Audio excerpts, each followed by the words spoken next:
KTN 오늘의 주요 뉴스입니다.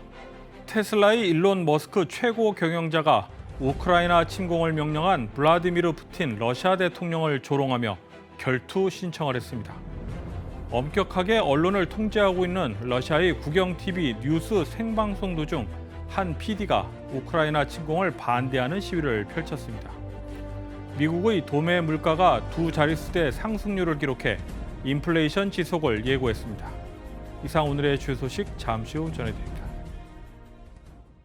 여러분 안녕하십니까? 3월 15일 화요일 KTN 뉴스 시작합니다.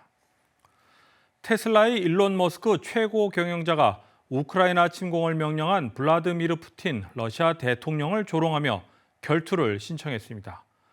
이외 러시아 측은 머스크의 트위터에 머스크는 그저 애송이이고 약골이라며 비웃는 댓글을 달았습니다. 김상은 기자가 보도합니다. 테슬라의 CEO인 일론 머스크가 우크라이나를 침공한 블라디미르 푸틴 러시아 대통령에게 1대1 결투를 신청했습니다. 머스크는 지난 14일 트위터에 푸틴을 조롱하며 결투를 신청한다는 글을 게시했습니다. 해당 게시글에는 블라디미르 푸틴에게 1대1 결투를 신청한다. 내기를 거는 것은 우크라이나라고 말했습니다. 여기서 푸틴 대통령의 이름은 러시아어로, 우크라이나는 우크라이나어로 썼습니다. 러시아의 크렘린궁을 태그한 뒤 러시아어로 이 싸움에 동의하냐고 물었습니다.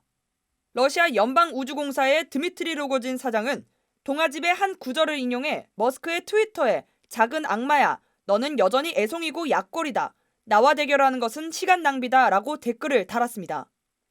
반면 상반되게 우크라이나 부총리는 머스크가 푸틴을 목성으로 보낼 수 있다고 확신한다고 썼습니다.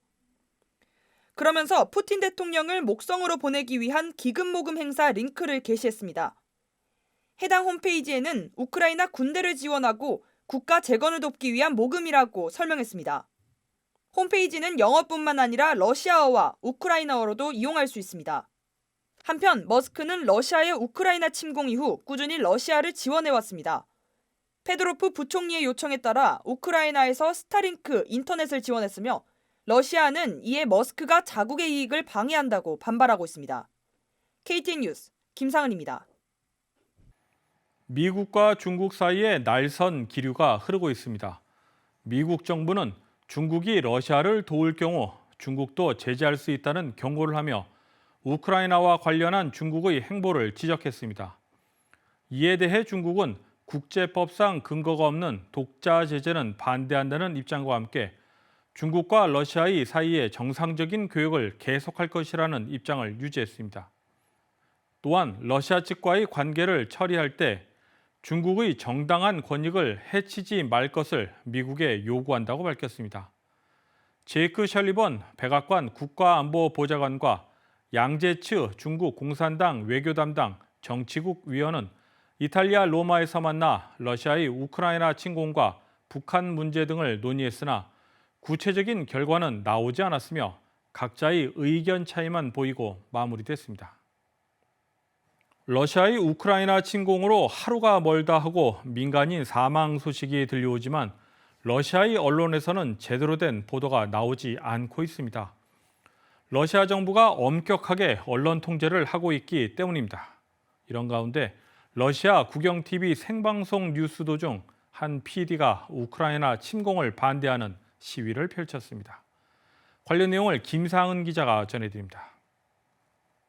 러시아의 국영TV 뉴스 생방송 중 한 여성이 불쑥 나타납니다.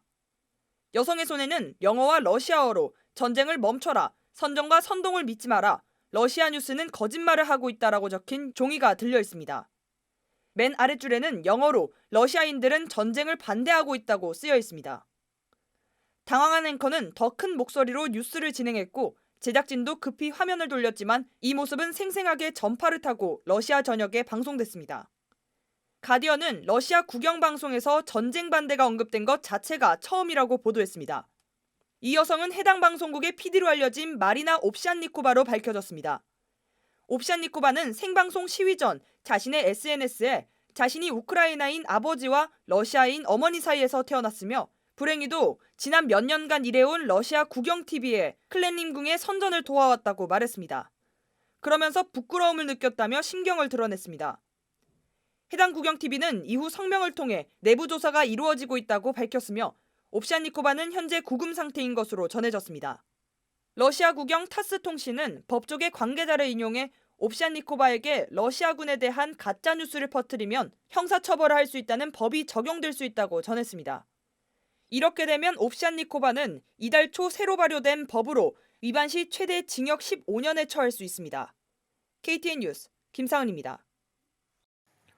우크라이나 정부는 러시아 침공에 대응해 전국에 내린 계엄령을 4월 말까지 연장합니다.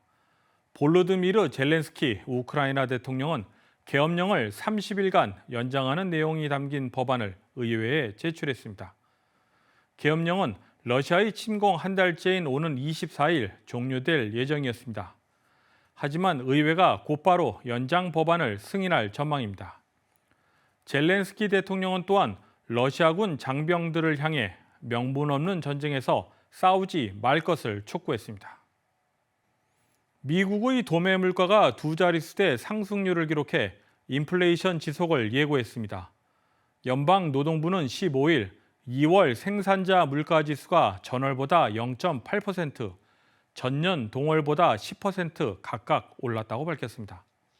전년 동월 대비 상승률은 두 달 연속 같은 수치로 지난 2009년 관련 통계 작성이 시작된 이후 최고치에 해당하고 있습니다.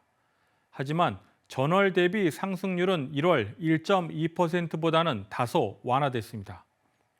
지난달 상승분의 3분의 2는 에너지 가격 때문이며 그 밖의 식료품 도매 물가도 큰 폭으로 상승했습니다.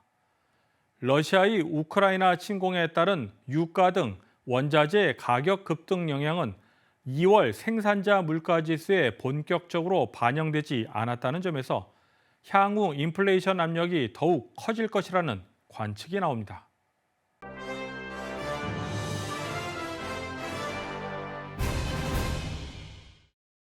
유엔 산하 국제이주기구는 우크라이나 현지 시간 지난 15일 우크라이나를 떠난 난민 수가 300만 명이 넘어섰다고 밝혔습니다.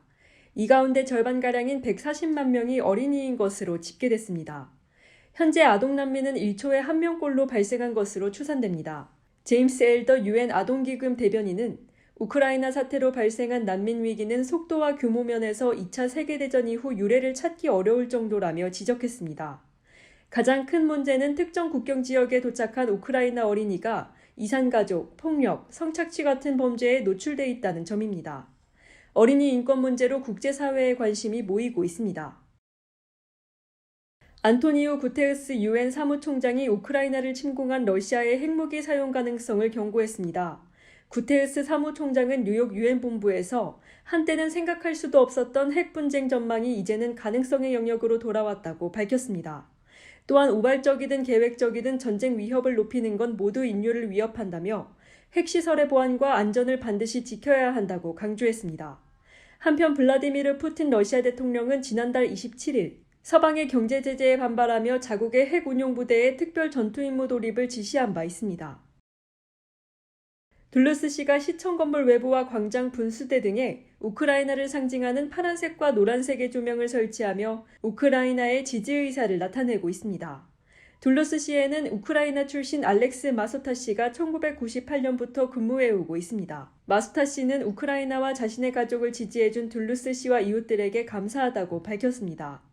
한편 둘루스 시청 측은 해당 조명은 지난 2일부터 설치, 운영해오고 있다고 전하며 앞으로도 해당 조명은 몇 주 동안 유지할 계획이라고 소개했습니다. 다음은 코로나19 소식입니다. 오늘의 코로나19 현황을 김상은 기자가 종합했습니다. 3월 15일 오후 2시 50분 기준 미국 내 코로나19 누적 확진 환자는 8,121만 8,468명, 누적 사망자는 99만 1,173명입니다. 어제 하루 동안 신규 확진 환자는 3만 214명 늘었고 신규 사망자는 2,988명 증가했습니다. 주변 누적 확진 환자는 캘리포니아, 텍사스, 플로리다, 뉴욕, 일리노이 순으로 많습니다. 주변 누적 사망자는 캘리포니아, 텍사스, 플로리다, 뉴욕, 펜실베니아 순으로 많습니다. 다음은 조지아주 코로나19 현황입니다. 오후 2시 50분 집계에 따르면 조지아주의 누적 확진 환자는 191만 9,970명, 누적 사망자는 3만 485명으로 집계됐습니다. 신규 확진 환자는 744명 증가했고 신규 사망자는 44명 늘었습니다. 다음은 카운티 배치기입니다. 풀턴 카운티 누적 확진 환자 18만 2,994명, 누적 사망자는 2,004명입니다. 어제 하루 동안 신규 확진 환자는 40명 늘었고 신규 사망자는 없습니다. 귀네 카운티 누적 확진 환자 17만 3,449명, 누적 사망자는 1,701명입니다. 신규 확진 환자는 6명 늘었고 신규 사망자는 1명 늘었습니다. 이상 오늘의 코로나19 현황이었습니다. 애틀랜타 스파 총격 사건 발생 1주기를 맞아 추모 행사가 16일 열립니다. 주최 측은 날씨 관계로 당초 주 의사당 앞 리버티 플라자에서 인근 조지아 레일로드 프레이드 디포로 장소를 옮겨 정오부터 2시까지 추모 행사를 진행한다고 밝혔습니다. 이상으로 KTN 뉴스를 모두 마칩니다. 시청해주신 여러분 고맙습니다.